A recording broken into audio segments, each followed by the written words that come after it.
That is, most people laughing at the person with the new way to do something.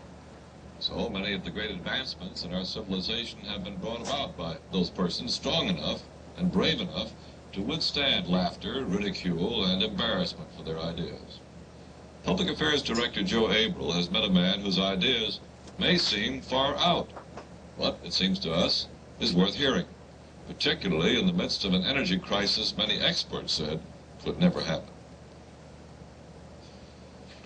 You know, in this time of rapid change, I think we're all a little awed by what's happening. So tonight on Montage, we have a guest that is an unusual person in that he deals in the future. And some of his ideas, while they may sound kooky, perhaps 10 or 15 years from now may be the present. His name is Jacque Fresco. He's the president of Cyberneering Incorporated of Miami. And I think a few years ago we might have thought you were a little kooky. We're going to show some pictures that you have here, some ideas you have for the future. But I think at a time when we're talking about going back to windmills for energy, it doesn't really look so weird.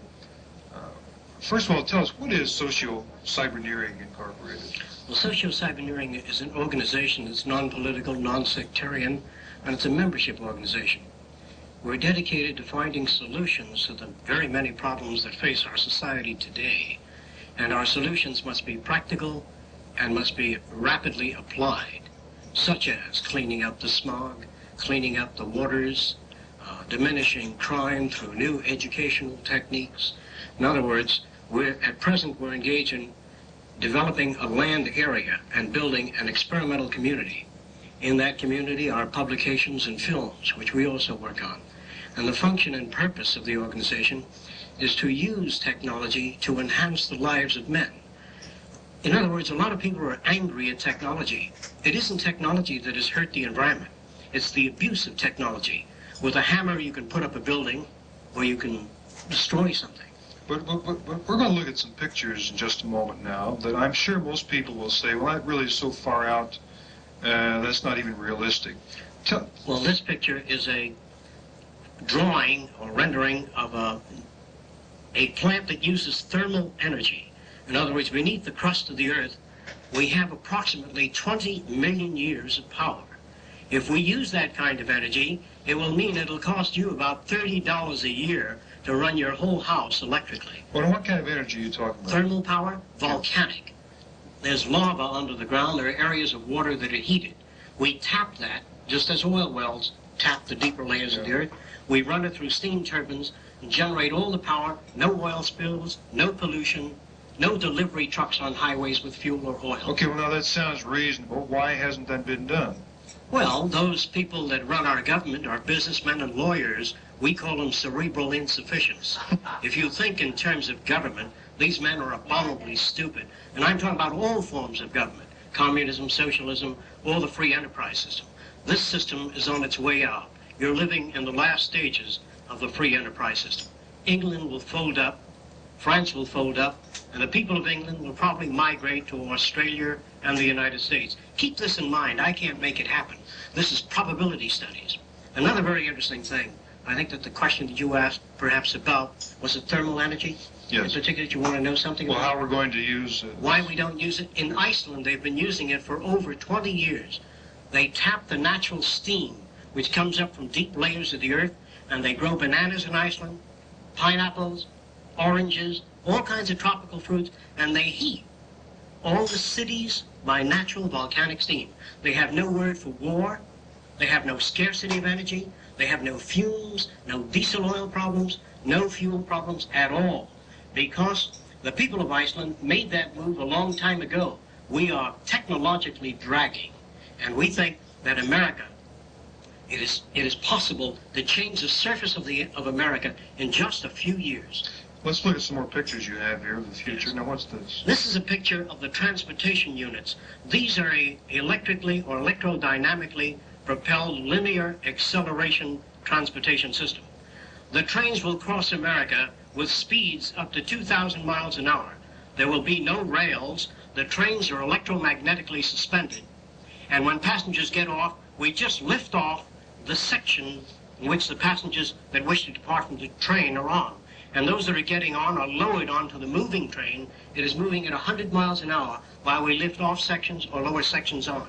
There are libraries, grand salons on the train. There's no fare, no money. Money will be phased out. In other words, you're saying the rapid transit system should be nationwide instead of course, citywide, countywide. Well, these are all blunders. We don't have any intelligence in government at all. I'll give you an example. We designed a 6-lane bridge, the Golden Gate Bridge. Then we have 23 lanes leading into it. Now, how do you get on? How do you get off? I face that every morning and day. Not only you.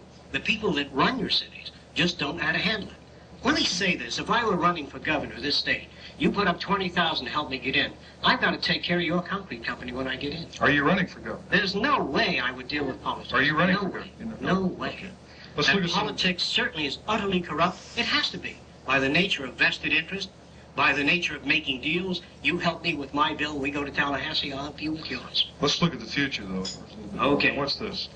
That is a tower, similar to a wind tunnel. What we do is drag the filthy air of the Los Angeles area down through it, use the Cottrell process, electrostatic precipitators, precipitate the dust out of the air, and then use low-temperature cryonics in the lower section, freeze all the poison gases out of the air, and this is what America ought to be doing now. Now, let me stop you. Yes. Now, these processes you're describing, are they real processes that are practical to do today, or are you dreaming up something that... Cottrell process is about 75 years old. The Pelter effect of thermal electricity is 80 years old. Alexander Graham Bell, in 1919, built a hydrofoil that travels 71 miles an hour in the Hudson River. It took the Navy 55 years to say, hey, that's a good idea.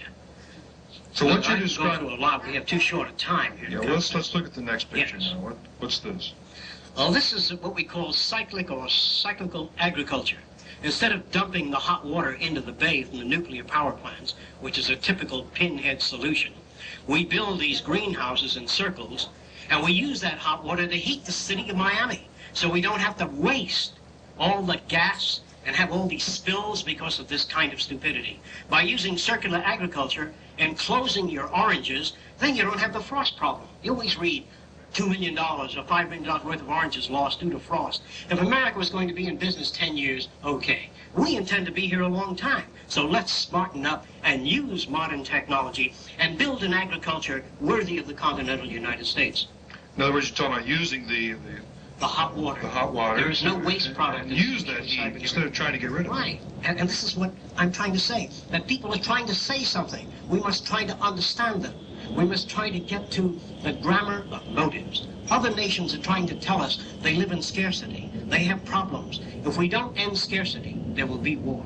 It is scarcity of love, warmth, understanding, and resources that generate problems. Well, Jacque, you're a very persuasive advocate of what you say. I recall when I was a little boy, I used to read Buck Rogers, and we all thought that was quite amusing. And of course, at this very moment, Skylab's orbiting the Earth. We've been on the moon 2 or 3 times. I recall no more than 5 years ago, people saying we'd never run out of gas. And to think that you couldn't buy gas any place in America was laughable because this was the auto culture. Of course, tonight we know that's not true either. So I think what you've said tonight has great impact. It should be listened to with some care. Montage will be back in just a moment.